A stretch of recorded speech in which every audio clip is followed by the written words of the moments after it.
Painless Operations with Bob Walker.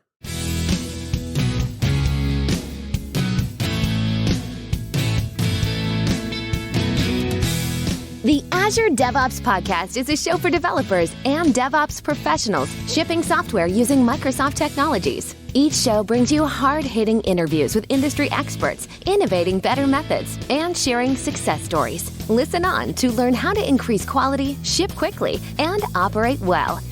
And now your host, Jeffrey Palermo. Welcome to the show. I'm Jeffrey Palermo, your host for helping you and your teams move fast and deliver quality and run your software with confidence in Azure, all while using everything that the .NET ecosystem has to offer. The podcast is sponsored by ClearMeasure, a software architecture company empowering .NET teams everywhere. We want them to be able to deliver world-class results, and we use the ClearMeasure way for effective software teams methodology to do that. My architect forums are going strong, and signups for the next session are up. So if you lead a software team and are looking to collaborate with some peer architect leaders, then just sign up at the link in the show notes. And for those of you who are looking for Programming with Palermo, my video podcast, you can just search in any of the directories and you'll be able to find it. And a quick note, ClearMeasure is hiring software architects of all levels. And so if you're interested, just go to clearmeasure.com and go to the careers page, and we'd love to talk to you. For my guest today on the show, I have Bob Walker. Bob started off as a .NET developer back in the early days of .NET 1.1 with the goal of converting ASP pages to ASP.NET web applications. And during that time, his career progressed from .NET developer to lead developer to architect to where he is today. As a technical director at Octopus Deploy, he helps solve complex customer problems. And as a team, they at Octopus help answer both technical and non-technical questions. Bob has been a fan of making it easier to deploy software since the early 2010s. When working for a company, the only time to deploy to production was 2 a.m. on Saturday. I think everybody's been there. But that's led him down the path of CI/CD and DevOps and test-driven development and automating all the things. And he was exposed to Redgate tooling as well and Octopus Deploy while working at Farm Credit Services of America. And he's been a fan ever since. And in his current role, Bob gets to work with a variety of technologies every day. Well, Bob, welcome to the show. How are you, sir? I'm doing great. How are you doing today? I'm good. Great. Yeah, it's a great day. I appreciate you taking some time and coming on the show. There's so much I want to ask you about, and you spoke about some of this at the recent Kansas City Developers Conference, and you do other types of speaking. But before we kind of get into that, for the people who maybe haven't heard you speak or are getting to know you for the first time, would you mind sharing what are some high points in your career that kind of landed you into doing the type of work that you're doing today? Yeah, no. So I'd say one of the biggest high points of my career was being one of the champions of automating database deployments, because that to me is such a interesting problem to solve. And being able to do that, then seeing that spread across all these other teams, that was a huge high point. For me, it was like I was really happy with something like that. In terms of like development, one of the big things that I'm always really proud of is a company that I worked for a little while ago. And we were working on this application that originally was written in Oracle packages. And we converted everything over to .NET service. And we're able to improve the speed from 500 milliseconds per request down to 50 milliseconds per request. And we actually broke all the graphs because everyone is so expected everything to take so much longer. So those are some of the big things. But doing that, I really adopted test-driven development, solid programming principles, everything along those lines was my first big exposure to doing something like that. So yeah, those are kind of my two big high points in my life. And that kind of having to go through that and deploy that software was not fun. And having to deal with the database wasn't fun. And so I've just been a big fan of automation ever since. Nice. I want to ask you about deployment topics, but you mentioned test-driven development, and I've encountered so many people who, when they finally tried it, they got hooked for life. Mhm. But I don't hear people who really tried it and said, "Oh yeah, I tried it and decided that it's not worthwhile." So I'm curious, what was it about it that um, made you think, "Yeah, this is a good way to do software"? It was more about the way that I had to architect my software to make it testable. Mm-hmm. Because so much of it was about, okay, I'll just throw this code together and everything should work. So I'm writing these big old methods in my classes and not, I'm not really thinking how I need to structure this code in order to make it testable. But then thinking about test-driven development and taking that big step back and go, oh, well, I didn't make this testable at all. And I've made this so complex that no one can understand it. Mm-hmm. Well, I'm making, and then I had to make my test so complex, and that just takes forever to write. So I was like, all right. So it kind of just is it's almost like a snowball effect almost when you start going down that path. And then you go, oh, this is a much better way. I don't have to get up in the middle of the night because I got paged because something stopped working because I missed some sort of bug. Mm-hmm. Once you have that big, robust test suite out there, I think one application I worked on had something like 10,000 unit tests and it can run in 5 minutes. And I would Mm-hmm. know, hey, this application is going to work when I push it out to production. So that's kind Yeah. of, I think that to me is like the big selling points from that. Yeah. Yeah. Nice. So you've done a lot of speaking on the topic of DevOps in general, Mhm. but most recently at the Kansas City Developers Conference on the operations side, with deploying to production isn't the end; it's kind of the beginning because now people can actually use the software. And you talked about painless operations, that general theme.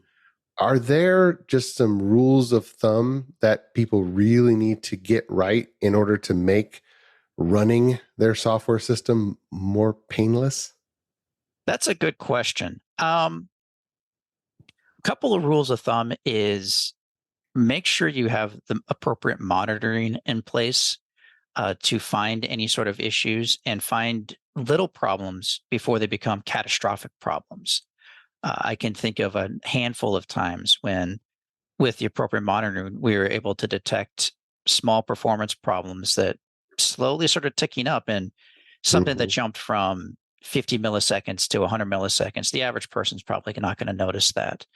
But we noticed that, like, that's not a good thing. And we're able Mm-hmm. to issue a fix right away. So having the monitoring in place and the alerting in place to find those types of issues is really important. And then the other big thing is really kind of investing in your platform and investing in the how you want your deployments to work, how you want your infrastructure to be built out. Don't just let willy-nilly anything go. Is really invest and make sure it's a really rock solid platform and you know it's going to work each time. Specifically, I'm thinking about your CI/CD platform. Mm-hmm. Okay. Yeah.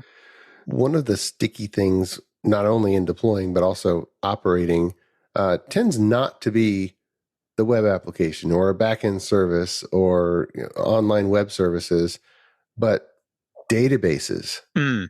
It doesn't seem like the major vendors out there, like, SQL Server, Oracle, MySQL, are just solving that problem flat out. It seems like every development team is having to go through the process of figuring out how to do it.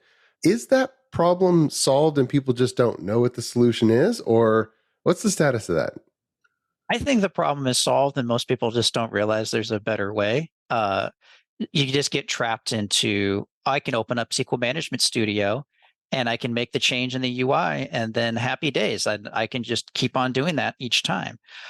Or you get trapped into I can just run this tool that will generate my this comparison script and everything will work out fine. I do think it is solved. There's two general schools of thought. There's the state-based management where you have a desired state that you want to get to and you let the tool figure out how to get to that desired state.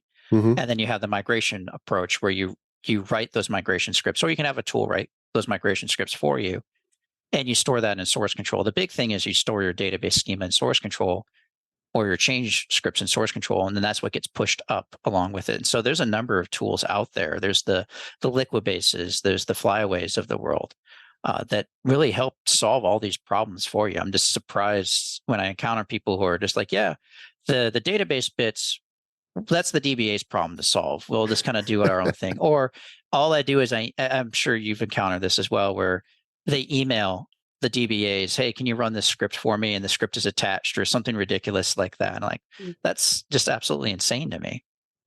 Yeah. Well, until we know that there's a better way, we just do what a horror story. I'll tell you a horror story that I'm sure everybody has. And it was 18 years ago. I still remember it. Ended up being an all-nighter. We crafted a bunch of scripts, and they'd been in multiple test environments. Everything was great. And it was that situation where there was somebody else that had credentials to the database. It was not automated 18 years ago in that situation. And they ran it, and the application came up just fine, and everything was all good. And we're like, okay, we're almost, we're done. Okay, yeah, let's go home. It's 11 p.m. on a Friday night.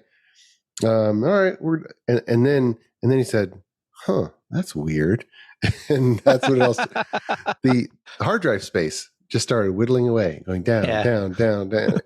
And the temp database was just growing and growing and growing and growing.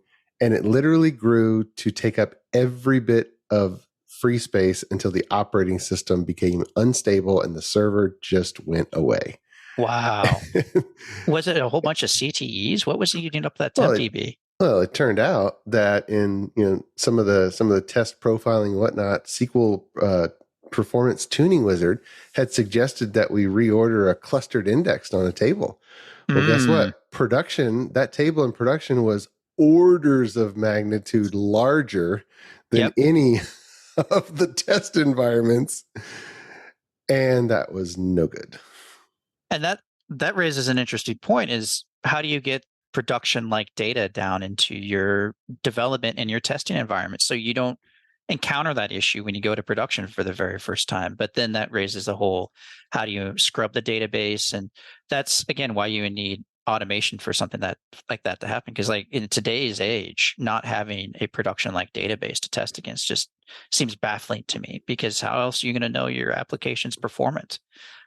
Finding all those issues on something like that. So again, that goes back to adopting the tooling and adopting the appropriate scripts to handle a lot of that stuff. So in your mind, what is the essential tooling? If you were just to go, hey, these are the basics. I mean, do not live without this set.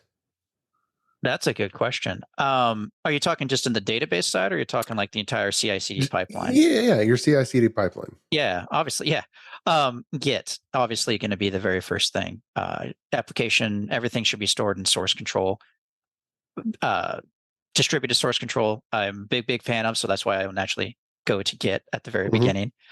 Having some sort of build server that monitors your Git repo. I personally am starting to like GitHub Actions more and more, but I know they're fans of Azure. There's Azure DevOps, their build pipelines. They can make those really robust. I've used those and had a lot of success with them in the past. Same thing with TeamCity or Jenkins. Obviously, for the tool to handle your deployments, you need to have a separate tool that's focused on deployments. Obviously, it's going to be Octopus Deploy. There's no big surprise there. I'm not sure there's a good alternative. Not that I'm aware of. Not specifically for a lot of the different deployment problems that we have to solve, especially if you're dealing things like where I need to deploy to all of my retail locations or all of my bank locations or something along those lines. Or just you want to have that consistency across all your deployments. Well, the simple applications, any kind of PowerShell script will do. So you can use any. I mean, you can piggyback off of any build server if it's just simple. Yeah. So to be fair, I guess on that. And it's kind of. I mean, I think I've heard. I can't remember who told me this, but someone said that the most popular deployment to Azure still is right-click deploy. I'm like, well, in terms of number of deployments, I could see that, but I would be very curious to know about the complexity of the application that's going out there with right-click and deploy. Yeah. Well, it doesn't help that all of the samples seem to be a web application, a web service, and they ignore the database. So in effect, it's just file copies. Yeah. I mean, yeah, totally. And then getting back to your last question, for database tooling, I've becoming a bigger and bigger fan of the Flyway. I previously was using the Redgate's DLM lifecycle stuff. That worked pretty well, but that was more state-based. I was as you evolve with your database deployments, you're going to migrate away from state-based, because that's typically where everyone wants to start, because they're like, I don't want to have to handwrite anything.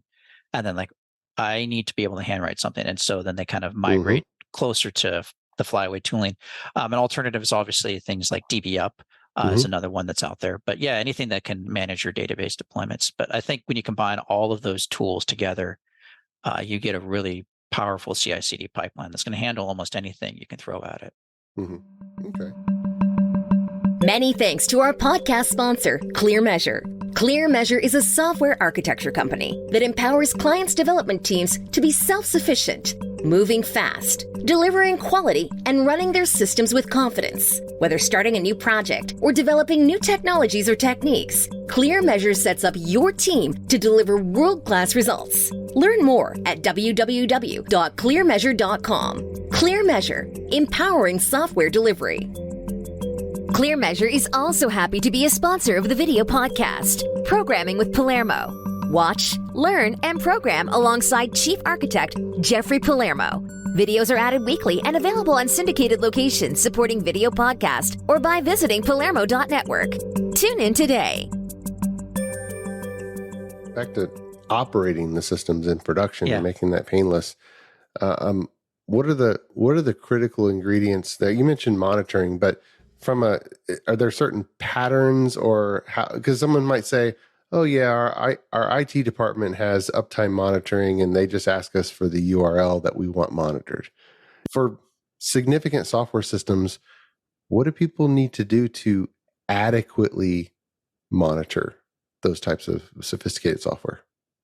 Yeah, it's more than just the monitoring. It's also the alerting, but also being able to recover from any sort of issues. Okay. One of the things that I really happy about I'm going to use Octopus Cloud as an example is it's more than just I'm going to put an Octopus Deploy instance and have it run. It's something that's going to monitor this service, and it's going to guarantee you're going to have a certain amount of uptime. And if it detects any sort of problem, there's a recovery process that's put into place. There's this automation that's added in there that's going to find that problem, and then it's going to attempt to restore it. And if it can't restore it, then like, okay, now we need to alert people to come in and start solving this particular problem.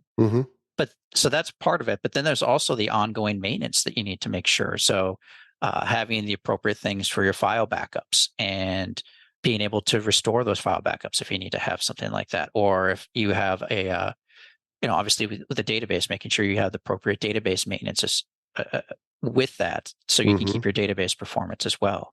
So it's all part of really that kind of that platform you put in together. So it's the monitoring, it's the ability to recover, it's the backups, it's the restoring, it's everything that needs to go in there to make sure that your application is running.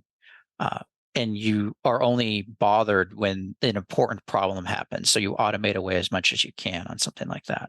Now you're with you being one of the deepest experts on Octopus Deploy on the planet, and the run books that's there. I want to ask you about where some products start and where others end. So, Azure has a monitoring solution. There's third-party monitoring solutions. Octopus has Runbook, which fits into. So, what's a good combination, and which feature set overlap, and how do they fit together? Yeah, for monitoring and alerting, it's more like something is happening, or I'm more of observability. I want to make sure that everything's working appropriately, and I want to find those edge cases when something's not working appropriately. And then where runbooks would come in, say with Octopus Deploy, is actioning that appropriately.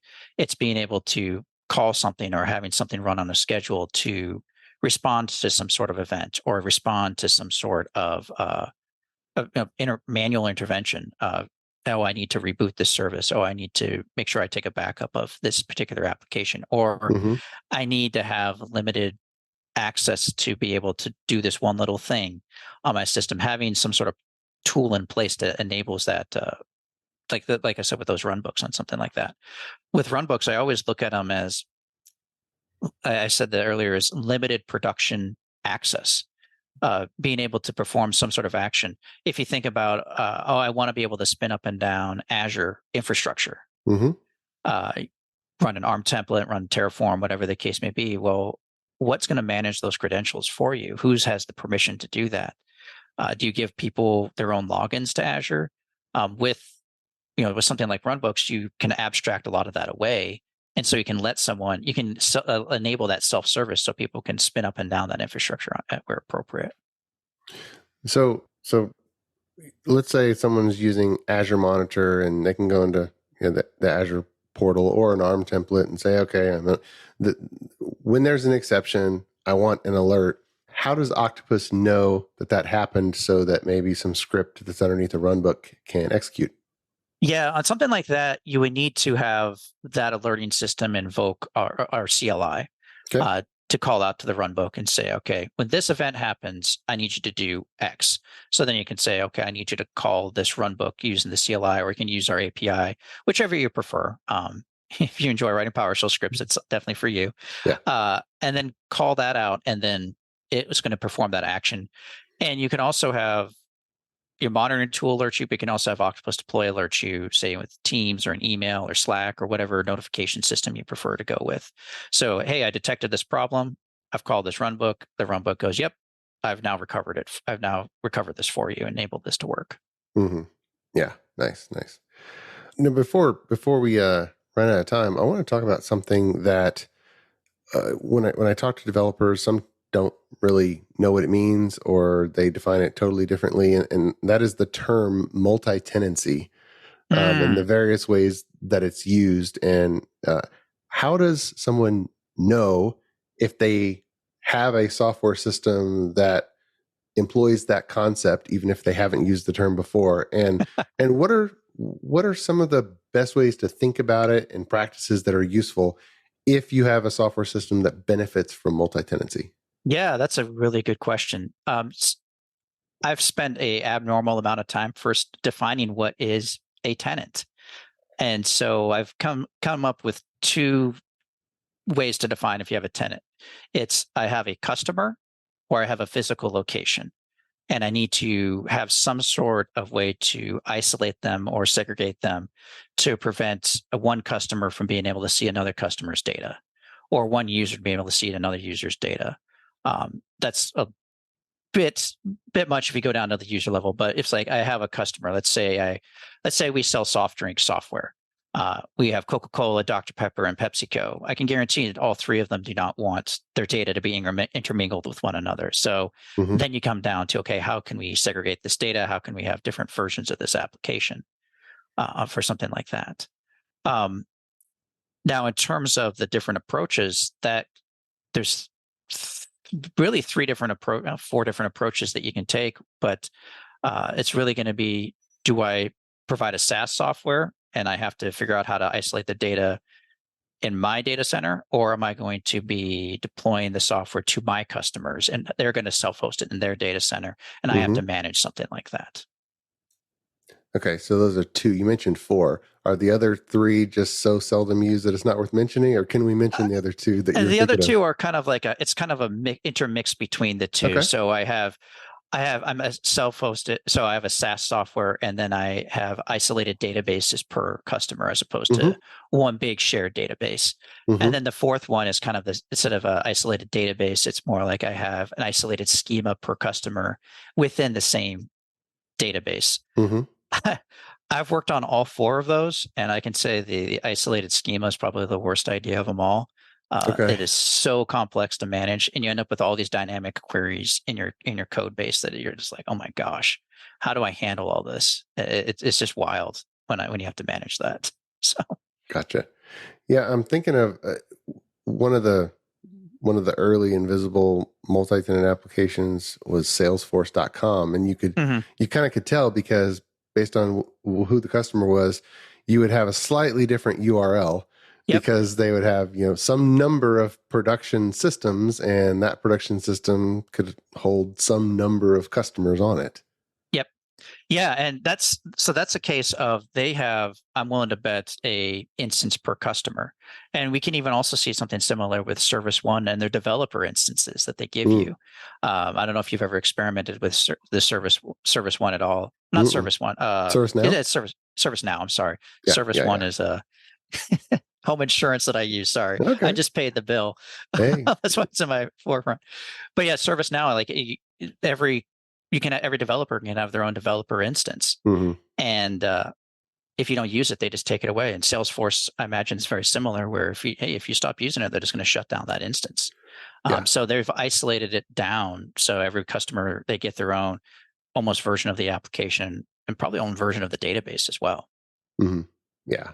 And a customer that we had did currency exchanges for banks all over the world. And it was very important in all these different countries that it actually be a totally separate, software system and separate data centers.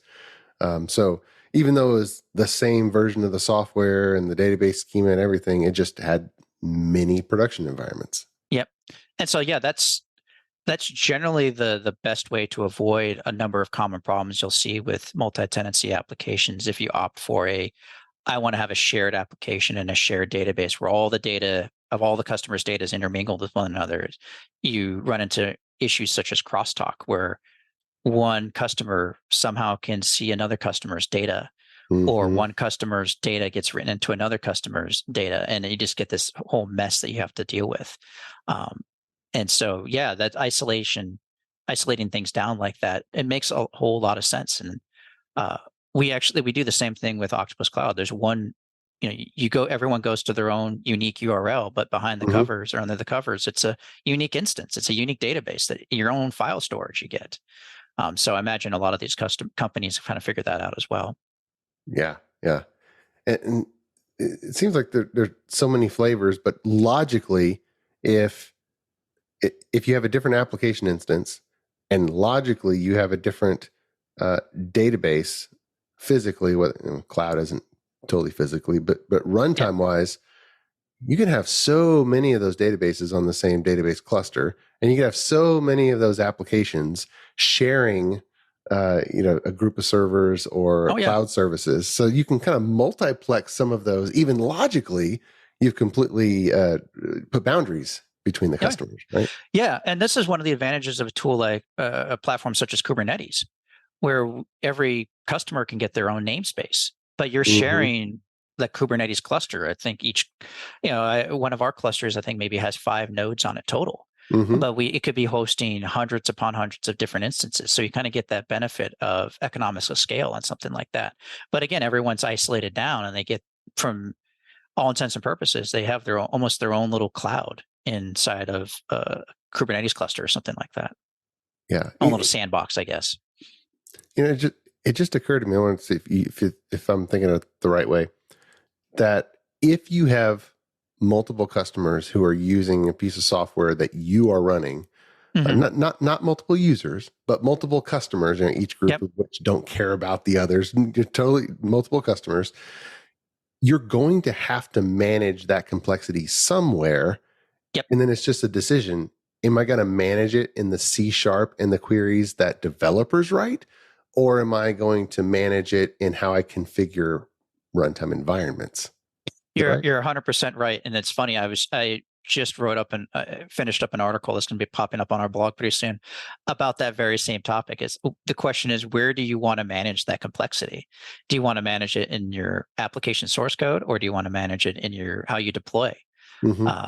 And I'll be honest, if you asked me 10 years ago, 15 years ago, I would have said, oh, totally within the application source code. But it would just be almost impossible to manage this on the infrastructure side.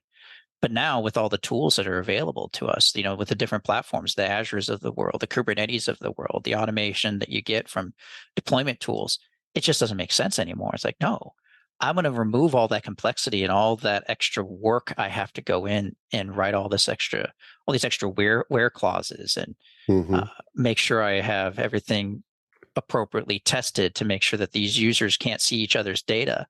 I'd much rather do that in my infrastructure, and just say, you know what, you're going to get your own you're going to get your own instance, and you're just not going to be able to talk to anybody else. You go over there into your room and you deal with it, that type of thing. Right. Yeah. And then if you have a help desk, well, now there's one application, maybe the only application that actually needs any kind of feature set that has visibility to the breadth of the customer base, or the fact that there are many customers, right? Yeah, it's you manage that in a separate area instead of trying to manage that all within your application, which is what you'd end up having to do if you put all that code in there. So you can almost have a separate tool, and that can have its own release cadence as well, of how fast you want to add new features and new functionality and improve that. Oh, we need to add this new monitoring, or I need to add this new way to spin up a new instance. You're not tied to your application's release cadence at that point. You're tied to your own internal release cadence for that tooling. Yeah. And I wonder if sometimes the feature development tail wags the architecture dog by thinking, oh, the help desk, well, now every time we add a new customer, this query needs to change because this query is going to be this massive union across, how many different databases. And then someone else says, no, that's the wrong pattern. Instead of going top down, one to many, let's just go many to one and just have all of the individual ones event up some data so that it's there. Yeah, and that's really where, when you think about it, where things such as Snowflake come into play with those massive data warehouses, or your event, or you're having some sort of message bus to manage a lot of that data, and then you can query that however you want, as long as you have that raw event information coming through appropriately. Oh yeah, 100%. Yes, and again, but you're also, I think that the other thing is you're making it much easier to run the applications themselves, even though you have a lot of copies of them. Generally, they're not going to be randomly consuming a massive amount of resources at any given point in time. Yeah. Whereas if you have everybody using the same application, I had this happen on an application I was responsible for. One of our bigger customers, they came in and we had the ability to generate reports, and they said, I want 3 years worth of data. And basically everyone else and within the application couldn't use it at all for the 30 minutes while it was generating that report. Because it was consuming all of the resources. And so you get the noisy neighbor impact as well. So now if someone is a noisy neighbor, okay, well, that's on them, and that's that one customer, but it's not impacting anybody else. So it makes it much easier to manage that as well. Yeah, and especially with the sophistication of the cloud generation of infrastructure, the infrastructure is pretty good at putting the applications in a box and say, nope, this is how much slice of the CPUs you get. This is how much memory you get. And they do a pretty good job of constraining them so that the neighbor can be noisy, but everybody else can't hear. Yeah, exactly. Yeah. So that's, I guess, kind of bring it back to the, running applications from an operations point of view, having a smooth thing is you can, by isolating those customers away, you make that so much easier. That's one of the things I really enjoy about using a cloud platform such as Azure is being able to put everyone into their own sandbox like that. Right, for sure. Well, we could talk for a long time about this. But this is some really good stuff. I know there's so many developers and development teams out there that are just trying to keep their head above water and figure out how to get their applications working and in production, and they don't know what they don't know. But it's great to have you share what the big things that they need to think about, because it's not a million things that they need to do. It's just a handful of really important ones that they need to account for. Yeah. And any step you take, any improvement you take, it's better. Just improve a little bit each day. It's kind of like learning an instrument. Practice 5 minutes a day, and you'll be surprised how far you'll go in 6 months. You're like, oh my gosh, look what I can do today. How true. Yeah. Same thing with working out and weight training. You don't have to have a hard workout. Just do one. Yeah, exactly. And then have a routine. Awesome. Well, hey, Bob, thanks so much for coming on the Azure DevOps podcast and sharing with us today. I appreciate it. Yeah, not a problem. Thank you for having me. Oh, my pleasure. And until next time, keep shipping. You've been listening to the Azure DevOps Podcast, a show for developers and DevOps professionals shipping software using Microsoft technologies. Go to www.azuredevops.show for show notes and other episodes. On behalf of your host, Jeffrey Palermo, and our sponsors, thanks for listening, and may God bless you.